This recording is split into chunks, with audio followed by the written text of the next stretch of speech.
বিসমিল্লাহির রহমানির রহিম। আসসালামু আলাইকুম। বাংলাদেশ বেতার, রাজশাহী। আমি রাগ, হিংসা, ক্ষোভ, ঘৃণা, লোভ, শয়তান, বদমাশ, বদমেজাজ, কুটিল ও ষড়যন্ত্রকারী। আমি উন্মাদ এক হায়না। হায় হায়, কি বলো? না না, আমার সামনে তোমার আসতে হবে না। লা ইলাহা ইল্লাল্লাহু মুহাম্মাদুর রাসূলুল্লাহ।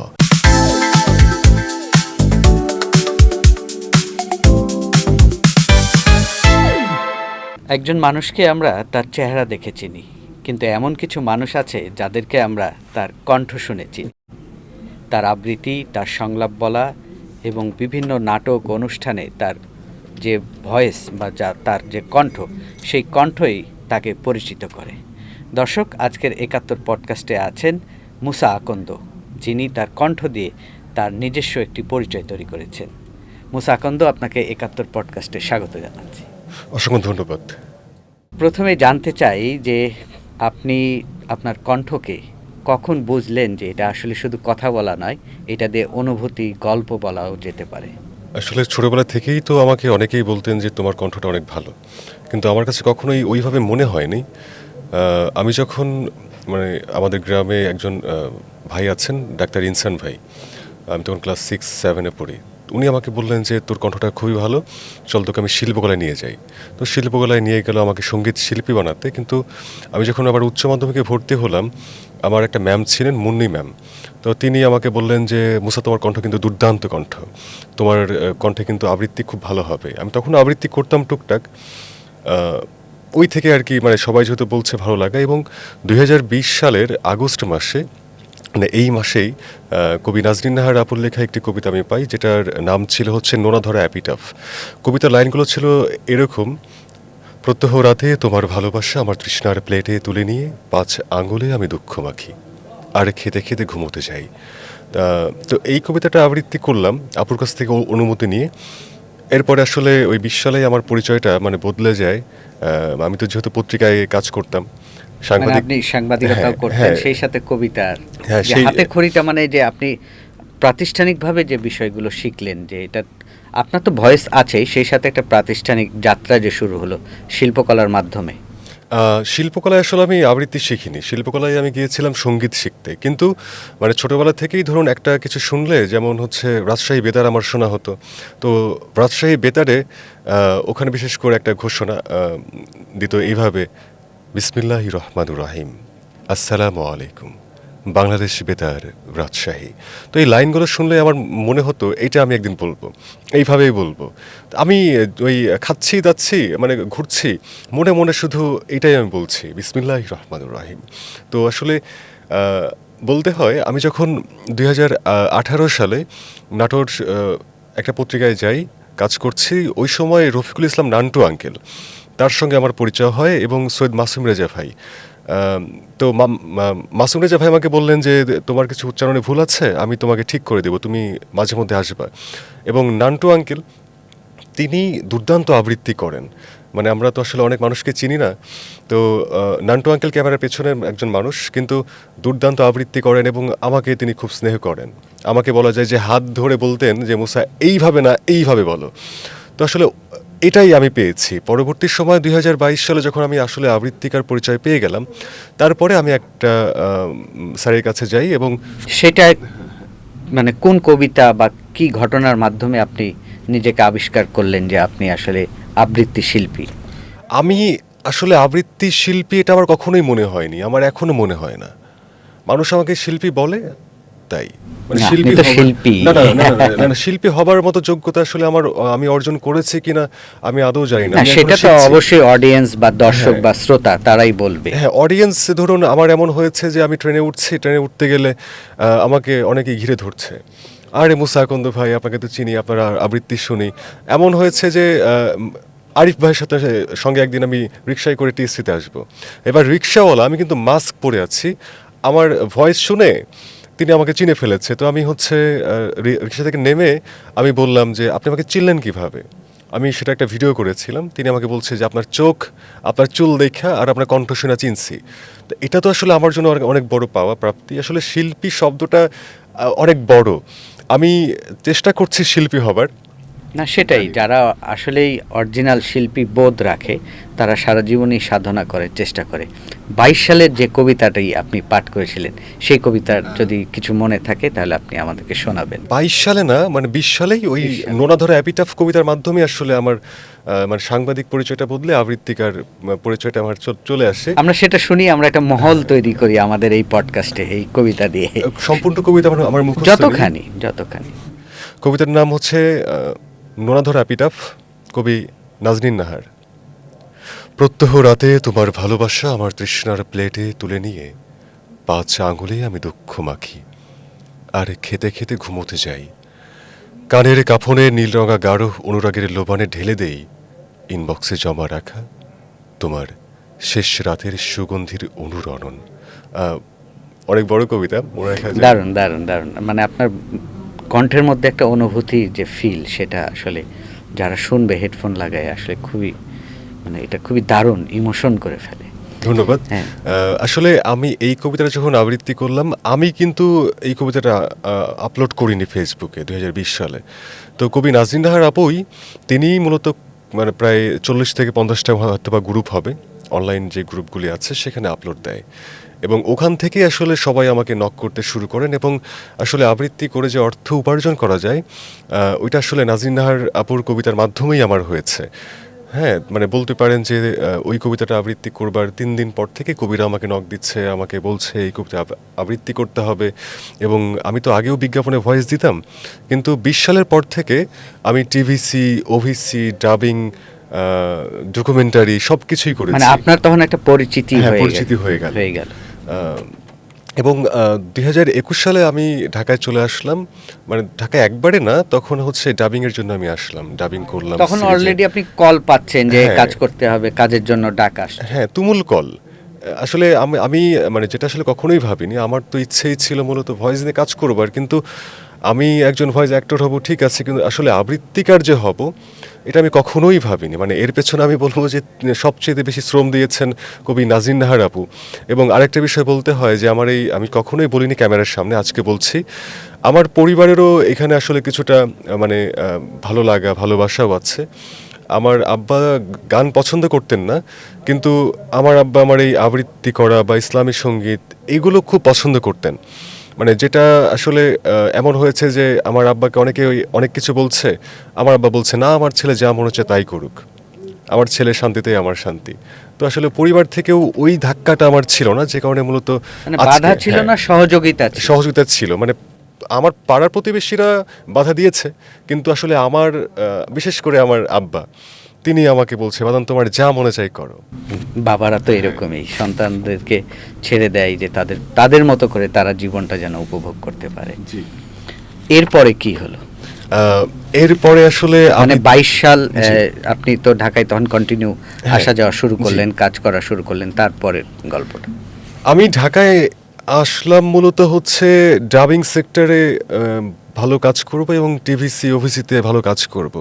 এছাড়া আমার ইচ্ছে ছিল যে আমি কোনো একটা টেলিভিশনে জয়েন করব, কিন্তু ঢাকায় আসবার পরে আমার ওদিকে পড়াশোনা আমার শেষ হয়নি। আমি তখন হচ্ছে 2021 সালে আমি ডিগ্রি সেকেন্ড ইয়ারে। তো তাহলে আমি পড়াশোনা করছি, আমি নাটোরে আবার একটা পত্রিকাতে কাজও করছি, আমি আবৃত্তি করছি, আমি মাঝে মাঝে সময় পেলে বাবার জমিতে গিয়ে কাজও করছি। তো আসলে কোথাও একটা চাকরি করতে গেলে তো আমার একটা সময় থাকবে যে আমার 8 ঘন্টা ডিউটি করতে হবে বা 12 ঘন্টা আমার ডিউটি করতেই হবে। আসলে অত কিছু ভেবে আমার আর কোনো টিভিতে জয়েন করা হলো না, কিন্তু আমার যে স্বপ্ন ছিল আমি যে ডাবিং করব, সেই স্বপ্নটা আমার পূরণ হয়ে গেল, একদম 22 সালে পূরণ হয়ে গেল। দ্য ফাইনাল লিগাসিতে আমি ভয়েস দিয়েছিলাম, এরপরে কয়েকটা সিনেমাতেও আমি কাজ করেছিলাম। আর আবৃত্তি নিয়েই আসলে আমার মূলত যাত্রা। এবং 2022 সালে আমার একটা পেজ ছিল মুসা আকন্দ নামে, সেই পেজটা সাসপেন্ড হয়ে যায়। একটি বিষয় আপনাকে জানিয়ে রাখি, সাহিত্য সংস্কৃতি অঙ্গনের অনেক মানুষই আসলে মনে করেন যে হচ্ছে একজন আরেকজনকে সাহায্য করবে, হেল্প করবে, আসলে মানে এটা অনেকে মনে করে। কিন্তু আমার মানে 2020 সাল থেকে নাটোরে আমি যে সহযোগিতাটা পেয়েছি, এই সহযোগিতাটা কিন্তু ঢাকায় এসে আমি পাইনি। নাটোরে যেমন আমাকে আমার হাতটা ধরে রফিকুল ইসলাম নান্টু আঙ্কেল আমাকে বলেছে মঞ্চে ওঠো, পরিতোষ অধিকারী আঙ্কেল আমাকে হাত ধরে তোমার নাটক করতে হবে, তোমার থিয়েটার করতে হবে, তুমি ওঠো। মাহবুব ভাই যেমন হচ্ছে আমাকে বলতেন আরে কবি কি কি অবস্থা। আবার এদিকে ধরুন নাজমুল ভাই সাংবাদিক, তিনি আমাকে বলতেন মুসা অমুক টিভি ওই টিভিতে তুমি যাচ্ছ না কেন, আবৃত্তি করতে হবে, চলে যাও। না মানে নাটোরের মানুষ যতটা আমাকে সাহায্য করেছে এই সেক্টরটাতে, এটা আসলে আমাকে ঢাকায় ওইভাবে কেউ করেনি। এবং আমার 22 সালে খুব রাগ হয়, জেদ হয় যে না, এইখানে ঢাকার ব্যাপারটা তো একটু অন্যরকম। বিভিন্ন এলাকার মানুষজন আছে, প্রথমে তো আপনার প্রতিভাটা জানতেও পারে না, এটা তো জানাতে হয়, অনেকগুলো ব্যাপার কাজ করে। যাই হোক, আমরা তর্কে যাব না। এটার একটা ব্যাপার থাকে আসলে। মানে আমি আসলে আমার অভিজ্ঞতা থেকে বলছি। ধরুন মানে আমি কোথাও গিয়েছি, আমি আবৃত্তি করব, আমাকে বলা হয়েছে, আমি সে অনুষ্ঠানে গিয়েছি, আমাকে কিন্তু জানে যে মুসা আকন্দ আবৃত্তি করে বা আবৃত্তি করতে পারে। আমাকে দাওয়াত দেবার পরও আমাকে মাইক্রোফোন দেওয়া হয়নি। মানে আমি কখনোই আসলে সংগঠন করিনি। একটা কথা মনে পড়লো, আপনার এলাকার একজন মানুষ আছেন খুব পছন্দের, আমার নাম হচ্ছে মেহেদি দাম। তিনি মাঝে মধ্যেই বলেন যে মুসা ভাই, সংঘের কবিরা সাংঘাতিক হয়। হ্যাঁ, মানে সংগঠন যিনি করবেন তিনারা সাংঘাতিক হবেন, এটা তিনি বোঝাতেন। আসলে আমি তাদেরকে বলছি না সাংঘাতিক, তারাও ভালো মানুষ, কিন্তু দিন শেষে আসলে আপনার একটা মানুষ সংগঠন করলে সেই সংগঠনের মধ্যে আবদ্ধ থাকতে হয়। আমি আজ পর্যন্ত কোনো সংগঠনের সাথে সম্পৃক্ত নেই। আমি কিন্তু সবার, আপনি আমাকে বলেছেন, আমার কাছে মনে হয়েছে আমি সবার। আবার যদি রাজনৈতিক বিষয় বলেন, তাহলে সেই ক্ষেত্রে আমাদের দেশের যেটা ঘটে যে এখন এই সময়ে যে মানে দল ক্ষমতায় আছে, এই দলের মানে ভালোটাকেও ভালো বলতে হবে, খারাপটাকেও ভালোই বলতে হবে, তাহলে আপনি একটা জায়গা পাবেন। আমি অন ক্যামেরায় বলছি, এটা অতীতেও হয়েছে, এখনও হচ্ছে এবং ভবিষ্যতেও হবে। তো এই যে তথাকথিত যে নিয়মটা, এই নিয়মের ফলে আমি মুসা আকন্দ কেন, আমার চাইতে অনেক ভালো ভালো আর্টিস্টরা ওই রাস্তাঘাটে রিক্সা চালাচ্ছে, অথবা এখনও তারা ওই যে জমিতে গিয়ে কাজ করছে, তাদেরকে কেউ চেনেই না। এখন মানে আল্লাহ তাআলার হয়তো বা কোনো একটা মানে কারিশমা থাকতে পারে এখানে, যে একটা কবিতার মাধ্যমে আমি এভাবে মানুষের সামনে আসতে পেরেছি, মানুষ আমাকে চিনেছে। সবাই তো আসলে এই সুযোগটা নাও পেতে পারে। তো সেই জায়গা থেকে আমি বলবো যে ঢাকায় আমি যখন শুরুতে এসেছিলাম, আমি সেই সহযোগিতাগুলো পাইনি। এখন আমাকে আসলে অনেকেই অনেক সহযোগিতা দিতে চায়, এখন আমি আসলে নিতে চাই না, আমি এখন গ্রামে থাকতে চাই। ঠিক আছে, দারুণ বলেছেন। আমরা একটু জানবো যে আপনি আবৃত্তি করেন এবং সেই সাথে ডাবিংও করেন। ডাবিং এবং আবৃত্তির মধ্যে পার্থক্যটা কি? দুটো কি আলাদা কিছু, বা এটা করতে গেলে যে অনুভূতির প্রকাশের যে ব্যাপারটা, সেই জায়গাটা যদি আসলে আবৃত্তি এমন একটা শিল্প যে আবৃত্তি করতে মূলত প্রয়োজন হয় যে হচ্ছে মানে মূল প্রয়োজনটা হচ্ছে আপনার শুদ্ধ উচ্চারণ, বিরতি এবং বুঝে পড়া। এটা আমি আবারও বলছি যে আবৃত্তি করতে প্রয়োজন হয় শুদ্ধ উচ্চারণ এবং বিরতি আর বুঝে পড়া। এবার ডাবিং করতে গেলে, ডাবিং এ যাওয়ার আগে একটা কবিতা ছোট্ট করে আমরা শুনতে চাই। আমার বাড়ি যেতে পারি নাটোরে, তো নাটোরের মানে বনলতা সেন করতে পারি আমরা, আমার ফেভারিট। আচ্ছা। হাজার বছর ধরে আমি পথ হাঁটিতেছি পৃথিবীর পথে, সিংহল সমুদ্র থেকে নিশীথের অন্ধকারে মালয় সাগরে। অনেক ঘুরেছি আমি বিম্বিসার অশোকের ধূসর জগতে, সেখানে ছিলাম আমি আরো দূর অন্ধকারে বিদর্ভ নগরে। আমি ক্লান্ত প্রাণ এক, চারিদিকে জীবনের সমুদ্র সফেন, আমারে দুদণ্ড শান্তি দিয়েছিল নাটোরের বনলতা সেন। চুল তার কবেকার, অন্ধকার বিদিশার নিশা, মুক্তার শ্রাবস্তির কারুকার্য। অতিদূর সমুদ্রের পর হাল ভেঙে জিনাবিক হারাইছে দিশা, সবুজ ঘাসের দেশ যখন সে চোখে দেখে দারুচিনি দ্বীপের ভিতর, তেমনি দেখেছি তারে অন্ধকারে। বলেছে সে, এতদিন কোথায় ছিলেন, পাখির নীরের মতো চোখ তুলে নাটোরের বনলতা সেন।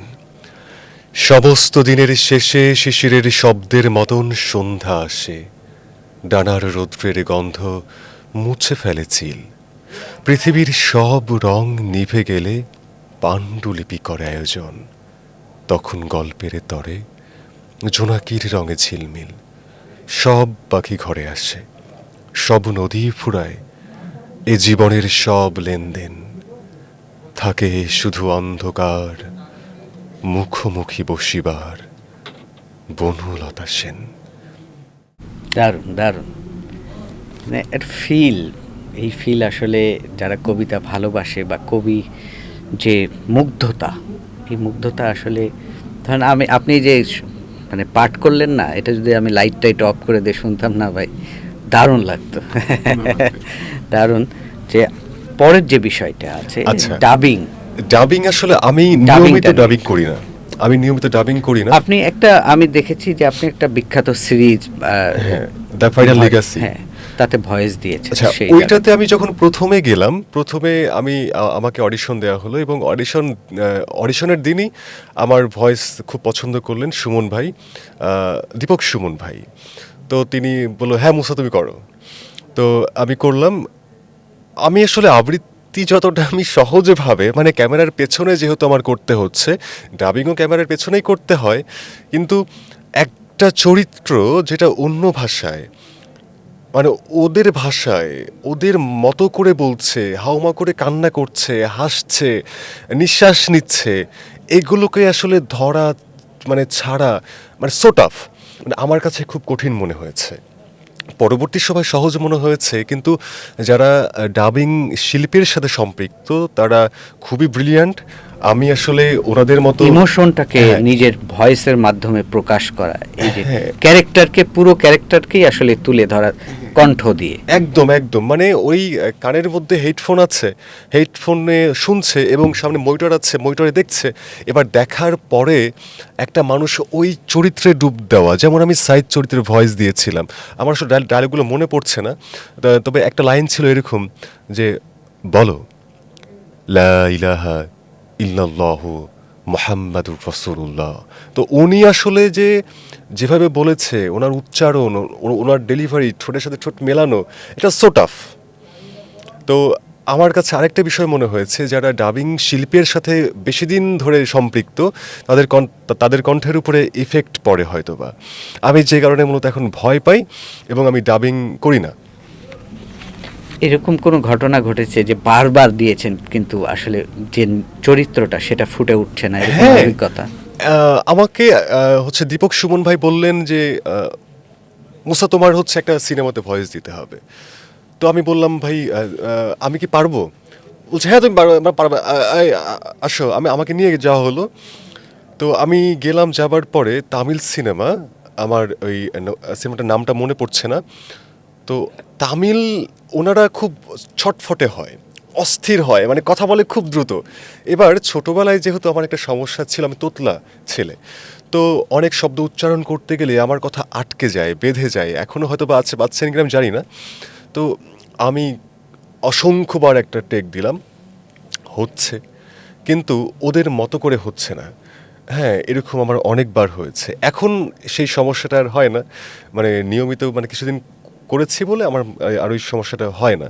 তবে হ্যাঁ, প্রথম দিকে আমি অসংখ্যবার একটা ডায়লগ আমি 100 বার দিচ্ছি, 100 বার। আর যে সমৃদ্ধি নামে একজন আপু আছেন, তো তিনি হচ্ছে ডিরেক্টর হিসেবে ছিলেন দ্য ফাইনাল লিগ্যাসিতে।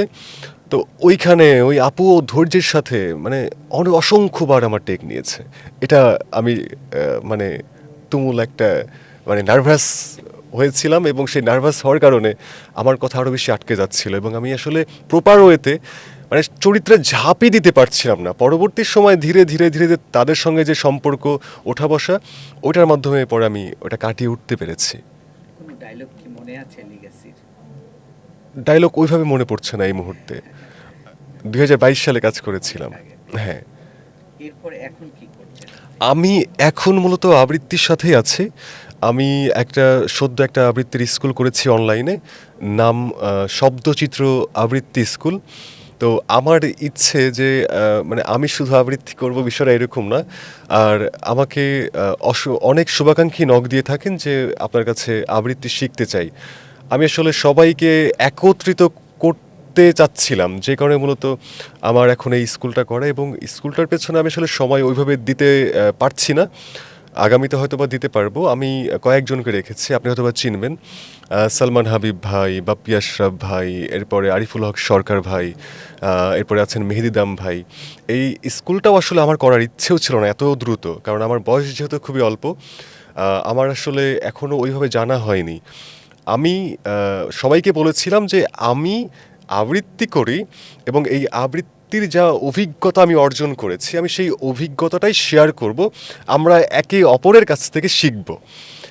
এভাবেই মূলত করা। এবং ভাই উনিই আসলে এটা দেখছে ভালোভাবে। আর আমার এখন এই মুহূর্তে একটা অনলাইন বিজনেসও আছে। এটা আসলে মৌসুমি মানে বলা যায় যে খেজুরের গুড় নিয়ে আমি কাজ করছি, এবং আমাদের এলাকার যে ফল ফ্রুটস আছে মানে এগুলো এটা জীবন হ্যাঁ, চালানোর জন্য হ্যাঁ। আপনি এটা করছেন। না, জীবন চালানোর জন্য আসলে ভাই ভয়েস অ্যাক্টর হিসেবে এই পেশাটাও খারাপ নয়। আসলে যিনি কাজ করতে পারবে। আমার তো আসলে হয়েছে কি, আমি সময়টা দিতে পারি না। ওই যে আমি তখন আপনাকে বলতে লাগলাম যে ২০২২ সালে আমার পেজটা কিন্তু সাসপেন্ড হয়ে যায়। আমার মানে ওই পেজটা থেকে যে আর্ন হতো, এবং পাশাপাশি আমাকে অসংখ্য কবিরাই নক দিতেন এবং তারা আমাকে দিয়ে আবৃত্তি করাতেন। আমার পেজটা সাসপেন্ড হয়ে যাবার পরে আমাকে দিয়ে কিন্তু অনেক কবি কাজ করায়নি। আমার মনে পড়ে ২০২২ সালে ২৬ রোজায় এই ঘটনাটা ঘটে, এবং ওই সময়ে হাতে গোনা কয়েকজন কবি, মানে নাম বলতেই হয়, নাজাপু এবং কামরুদা মাসুদ ভাই, এরপরে আছেন জয়নাল জয় ভাই, নীল দর্পণ, মানে লিমন খন্দকার ভাই, ফাতেমা আপু, এই হাতে গোনা কয়েকজন মানুষ আমাকে খুব বেশি সাপোর্ট দেয়। আবার এই যে মানে আমি যে ওই সময় এতটা কষ্টের মধ্যে আছি, মানে যেই মানুষগুলো আসলে আমাকে মানে উজাড় করে দিত, আমার মনে হতো এরা উজাড় করে দিতে পারে, সেই মানুষগুলোই আমাকে দিন শেষে বলেছে যে আপনাকে দিয়ে এখন কাজ করাবো না। আবার এই যে ঢাকায় এসেছিলাম, ঢাকায় এসে একটা কথা মনে পড়ে। আমি তো ২৪ সালে আসলাম ঢাকাতে, একদম বাসা ভাড়া আমার একটা মাসে বাসা ভাড়া দিব, সেই টাকা আমার কাছে নেই। তো আমাদের এক বড় ভাই আছেন, আব্দুল হামিদ রাজু ভাই, নোয়াখালীতে বাড়ি, তো উনি ব্যবসা করে, কবি মানুষ। তো তিনি আমাকে একদিন ডাকলেন, ডেকে বললেন যে তোর সমস্যা কি আমাকে বল। আমি তাকে বলেছিলাম যে ভাই ঢাকায় এত আসলাম, আমি ওর থাকতে পারছি না, আমি চলে যাব। তো আমাকে বললেন যে তোর যত খরচ লাগে আমি দিব, তুই এটা কর। তো আমি নিজের আসলে একটা দায়বদ্ধতা থেকে যায়। আমি একটা মানুষ, যিনি আমাকে এতটা স্নেহ করেন, ভালোবাসেন, সেই ভাইকে আমি মানে কিভাবে কি করব। আমি পরে ভাইকে বললাম যে থাক ভাই, আমি চেষ্টা করছি। পরবর্তীতে ভাই আমাকে হেল্প করেছেন। আসলে অনেকেরই হেল্পের কারণে আমি ঢাকাতে থাকতে পেরেছি, এবং আজকে এই সিটটাতে আমি বসতে পেরেছি। এরকম অনেক মানুষই আছেন। সেটাই, একজন শিল্পীর উঠে আসার পেছনের গল্প যেটা, সেটা অনেক মানুষই থাকে যারা আসলে সামনে আসে না, পিছন থেকে আসলে ধাক্কা দিয়ে সামনে এগিয়ে দেয়। হ্যাঁ, আপনাকে আরেকটা বিষয় জানিয়ে রাখি। আমাকে অনেকে ২০২০ সালেও মনে করতেন, মানে এবং প্রশ্ন করতেন যে মুসা আকন্দ কোন মাইক্রোফোনে ভয়েস দেন, আপনি একটু বলুন। ২০২৬ সালে এসেও আমাকে অনেকেই বলে যে আপনি কোন মাইক্রোফোনে ভয়েস দেন। ২০২০ সালে আমি যখন মাইক্রোফোন কিনবো, আমার কাছে টাকা নাই। আমার কাছে টাকা নাই। সেই সময় আমি গ্রাম থেকে কিছু টাকা নিয়ে আসলাম, এবং কবি নাজনীন নাহার আপু, তিনি আমাকে কিছু টাকা দিলেন, এবং আমার আপন চাস্তো ভাই আবু বক্কর সিদ্দিক ভাই, তিনি আমাকে বললেন যে তোর যদি লাখ টাকা লাগে তুই যা মনে হচ্ছে তুই কেন। হ্যাঁ, আমার হাতে তখন একটা ফোন ছিল, একটা সিম্ফনি R40, ফোনটার দাম ছিল সম্ভবত ৫২০০ টাকা। ১৭ সালে ফোনটা কেনা হয়েছিল, আমি ফোনটা ২০ সাল পর্যন্ত চালিয়েছিলাম। তো আমার চাস্তো ভাই ফোনটা দেখে বলেছিল যে তোর মতো আবৃত্তিকার এই ফোন চালায়, চল তোর একটা ব্র্যান্ডের ফোন কিনে দেই। তো আমাকে এইরকম অনেক মানুষই আছেন, আমাকে আজকের মুসা আকন্দ হতে সাহায্য সহযোগিতা করেছেন। এখন অনেকেই আমার কথা শুনলে মন খারাপ করে যে আমি গ্রামে চলে যাচ্ছি, কিন্তু গ্রামে থেকে যে আসলে শান্তিটা আমি পাবো, আমি যে ভাতটা খাবো সেটাও আমার জমির ভাত খাবো। দিন শেষে আসলে আমি শান্তিতে থাকতে চাই। কেরিয়ার হিসেবে, এই মানে ভয়েস আর্টিস্ট হিসেবে এখনকার সময়ে, যেমন আমরা দেখছি যে এআই থেকে এখন ভয়েস বানানো যায়, এই যে চ্যালেঞ্জের জায়গাটা, সেটাকে আপনি আসলে কিভাবে দেখছেন? আপনার যদি মনে হয় যে মুসা আকন্দকেই আপনার লাগবে, তাহলে আপনি এআইয়ের দিকে যাবেন না। আপনার যদি মনে হয় সৈয়দ ইসমত তোহাকে লাগবে, তাহলে তাকেই লাগবে। যদি মনে হয় যে হচ্ছে ওই রমিজ ভাইকে লাগবে, তাকেই লাগবে। মানে মানুষ যেভাবে আসলে অনুভূতিটাকে খেলাবে, এআই কখনোই করতে পারবে না। আপনি হয়তোবা খেয়াল করেছেন এআইকৃত অনেক কন্টেন্টই এখন ফেসবুকে পাওয়া যায়। সেই কন্টেন্টে বা সেই ভয়েস ওভারে কিন্তু রাগ, অভিমান, ভালোবাসা, ভালো লাগা, খুনসুটি কোনো কিচ্ছু পাওয়া যায় না। ওই যে আমি যেমনটি বলছিলাম যে আবৃত্তি করতে গেলে প্রয়োজন হয় শুদ্ধ উচ্চারণ, বিরতি এবং বুঝে পড়া। তো একটা বিজ্ঞাপনে যিনি কাজ করাবেন 30 সেকেন্ড, তিনি হয়তোবা এখন ওই মানে কি বলা যায় এটাকে, ট্রেন্ডিংয়ে আছে যে এআই দিয়ে কাজ করছে।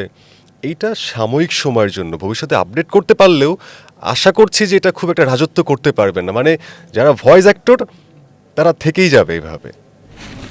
এরকম কিছু একটা শোনান আমাদেরকে, যে ইমোশন, ধরেন মা বা আত্মীয়তার যে বন্ধন, এরকম একটা কবিতা বা একটা গল্প বা একটা আবৃত্তি আমরা শুনতে চাই আপনার কাছ থেকে, যা মনে আসে। মানে প্রস্তুতির তো কোনো সুযোগ আপনার ছিল না। আচ্ছা, সূর্য তনয় অধিকারীর লেখা একটি কবিতা, কাঁদিনি আমি। ছোটবেলায় বাবার কাছে কত আবদার, সামান্য একটা জিন্স প্যান্ট বাবা কিনে দিতে পারেনি। সারাটা দিন গুমড়ে গুমড়ে থেকেছি। চোখের সামনে দিয়ে হাবা, বটলা, অন্তুরা জিন্স প্যান্ট পরে গটগট করে হেঁটে গেছে। চেয়ে চেয়ে দেখেছি, কিন্তু কাঁদিনি। ক্লাসে প্রথম হয়ে ছুটতে ছুটতে এসেছি বাড়ি। বাবাকে বলেছি, মাকে বলেছি, খুশি হয়েছে সবাই। সেদিনও আবদারটা ছিল খুব সামান্যই, একটা ডিকশনারি। পাইনি। রবিতাটা নিয়ে কাজ চালিয়ে নেওয়ার উপদেশ পেয়েছি। তারপর যতবার ক্লাসে প্রথম হয়েছি বাড়ি ফিরে ঘটা করে আর বলিনি।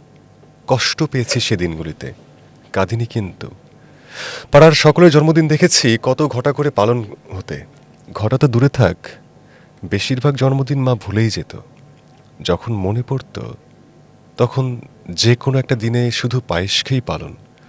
খুব রাগ হতো মায়ের ওপর, কষ্টও হতো একটু, তবুও কাঁদিনি। স্কুলের শেষ দিনটাতে সবার চোখে জল দেখেছি। দেখেছি প্রিয় স্যার আদিত্যবাবুকে গোপনে চোখ মুছতে। ভিজে রুমালটা দেখেও কাঁদিনি সেদিন। মৌসুমীর কাছ থেকে পাওয়া প্রথম প্রেমপত্রটা পেয়ে বুকের ভেতর ধড়াস করে ওঠে। রাতে সবাই ঘুমিয়ে পড়ার পর 12:50 পড়েছি ঘুরিয়ে ফিরিয়ে। খুশিতে, আনন্দে, কান্নার উপক্রম সামলিয়েছি নিজেকে, তবুও কাঁদিনি আমি। আর যেদিন সব মিথ্যে করে মৌসুমী জানিয়ে দিল তার শেষ সিদ্ধান্তের কথা, পায়ের তলার মাটি সরে যায়। পৃথিবী কেঁদে ওঠে মুহূর্তে। বিদায় নেয়ার সময় বারবার পেছন ফিরে তাকাচ্ছিল ও। ওর যাওয়ার পথের দিকে চেয়ে থেকেছি অপলক। সেদিন ওর চোখের জল দেখেও কাঁদিনি। চাকরি পাওয়ার পর প্রথম মাসে মাইনের টাকাটা মায়ের হাতে দেবার পর প্রণাম করতে গেলে বুকে জড়িয়ে ধরে মার সে কি কান্না। কাঁদতে ইচ্ছে হলেও এ পাথর বুকে ঝর্ণা দেখা দেয়নি চোখে। প্রতি রাতে ডায়েরির মধ্যে রাখা শুকিয়ে যাওয়া শেষ গোলাপটা দেখি। পুরনো স্মৃতিগুলো ফিরে ফিরে আসে, বুকের ভেতরটা মুষড়ে ওঠে থেকে থেকে। তবু কিন্তু কাঁদিনি আমি। আজ যখন অনেক দিন পর মৌসুমীকে আবার দেখি, পরনে লাল শাড়ি, আরও সুন্দরী হয়েছে সে। পা থেকে মাথা পর্যন্ত দেখতে গিয়ে মাথার এক চিলতে সিঁদুরে আটকে যাই। শরীরের ভেতরটাতে তালগোল পাকিয়ে যাচ্ছিল যেন। অসুস্থ বোধ করি, অসুস্থ শরীরে বাড়ি ফিরি। খুব খুব কাঁদি, খুব। 26টা বসন্তের কান্না, পৃথিবীর যত কান্না, এক ব্রহ্মাণ্ড কান্না। সরি, আমি এই কবিতাটা অনেকদিন পরে আবৃত্তি করলাম। না, দারুণ ভাই, দারুণ দারুণ লাগলো। আমি তো কোথাও লাইন মিস্টেক হয়ে যেতে পারে, হতে পারে, বাট আমি তো মনোমুগ্ধ হয়ে শুনলাম। দারুণ। আমি কবিতা ভালোবাসি ব্যক্তিগতভাবে। তো মুসা ভাই, আমরা আরেকটু জানতে চাই আপনার কাছে, যারা আপনার মতো ধরেন যে ভয়েস আর্টিস্ট হিসেবে কেরিয়ার গড়তে চায়, তাদেরকে আসলে আপনি কি কি উপদেশ দিবেন বা কি গাইডলাইনটা দিবেন? যারা মূলত আবৃত্তিকার বা ভয়েস অ্যাক্টর হতে চান, আমি বলবো যে শ্রোতা হতে হবে। শুনতে হবে। একটা মানুষ কিভাবে কাজ করছে সেটাকে ফলো করতে হবে, ওইটার মতো করেই করতে হবে, বিষয়টা এরকম না। ওর চাইতে বেটার কিছু বের করতে হবে। এখন কেউ যদি মনে করে যে মুসা আকন্দের কণ্ঠ গম্ভীর, হচ্ছে আমার কণ্ঠটা গম্ভীর হবে, তাহলে ভুল করবে। কৃত্রিম মানুষকে ভালো কিছু দেয় না, মানুষ ভুল জিনিসটাই পছন্দ করে। তো এটাকে বলবো যে যারা আসতে চান অবশ্যই চর্চা করবেন, যারা সিনিয়র আছেন তাদের শরণাপন্ন হবেন, তাহলেই সম্ভব। এবং ভয়েস অ্যাক্টরই হবেন জীবনে, এই ধরনের ধারণা না করে এটাকে ভালো লাগা ভালোবাসার জায়গাটাতেই থাকুক। এর পাশাপাশি মন দিয়ে পড়াশোনা করতে হবে, অন্যান্য কিছু ভাবতে হবে। আমি নিরুৎসাহিত করছি না, কিন্তু এটাকেই স্বপ্ন করে কেউ যাতে এই অঙ্গনে না এসে ধাক্কা না খায়। হ্যাঁ, তা তো বটে। এটা আসলে আমাদের দেশে তো এরকম মানে সংগঠন আছে, সংস্থা আছে সরকারি, বাট পরিচর্যার যে জায়গাটা সেটা খুবই ছোট। ছোট। আমার যে শ্রোতা তৈরি হয়েছে তারা আমাকে যদি মনে চায় আমাকে শুনবে, যদি না মনে চায় শুনবে না। আমার কোনো দুঃখ নয়। আমি আমার গ্রামে আমার বাবার জমিতে কাজ করার জন্য প্রস্তুত, কিন্তু আমি তেলবাজ হয়ে আমার নাম ডাক, আমি 21 পদক পাবো, আমি সরকার দলে অনেক বড় বড় পদক পাবো, এই সমস্ত পদকের ওই তথাকথিত কাঠের টুকরোতে বা কোনো একটা স্বর্ণখচিত একটা জায়গাতে আমার নামটা খোদাই করে দিবে এবং ওইটা আমি আমার বাসায় টানিয়ে রাখবো, আমি দেখবো আর সারা জীবন আমার জীবন কেটে যাবে। এইটা আসলে হয় না। শিল্পী এগুলো আলাদা বিষয়। কোনো রাজনৈতিক দল তৈরি করতে পারবে না। সাময়িক সময়ের জন্য হয়তো অনেকেই বিশিষ্টজন হবেন, কিন্তু দিন শেষে একটা ধাক্কা তার অথবা তার পরিবারের মানুষ বই বেড়াতে হবে। সরি, অনেক কথা না না, বললাম। ঠিক আছে, আপনি দারুণ বলেছেন। আসলে শিল্পীরা খুব খোলামেলা হয়, আপনিও খোলামেলাই বললেন, অন ক্যামেরায়, অন রেকর্ডিংয়ে। শেষের দিকে চলে এসেছি আমরা একটু আরেকটা কবিতা শুনবো আপনার কাছ থেকে। আমার আরেকটা খুব পছন্দের কবিতা আছে।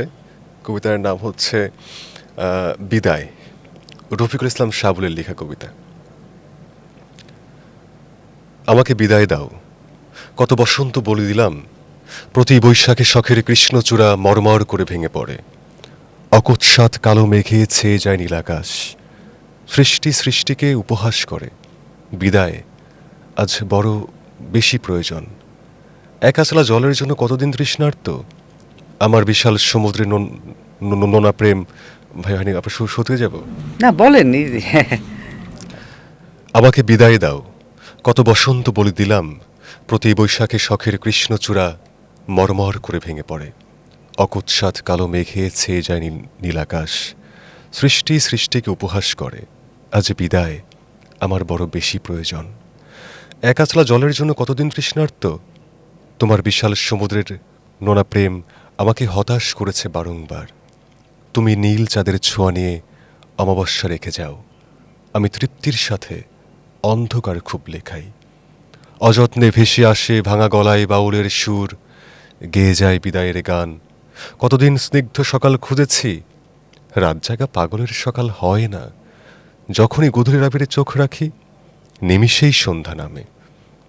অবহেলা অনাদরে এ এক সস্তা জীবন, তুমি বিদায় দাও, তোমার মস্ত প্রেমের সস্তা গ্রাহক আমি, নিলামে হেরে যাই বারবার।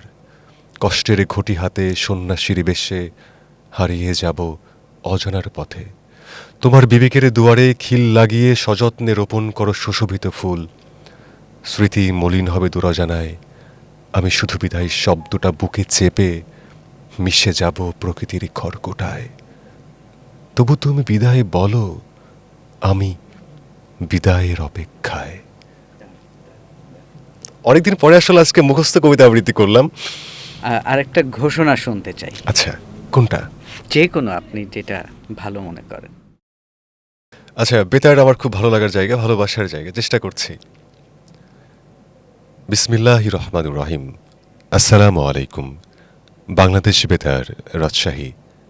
আজ সোমবার 21 কার্তিক 1430 বঙ্গাব্দ, 21 রবিউল সানি 1445 হিজরি, 6 নভেম্বর।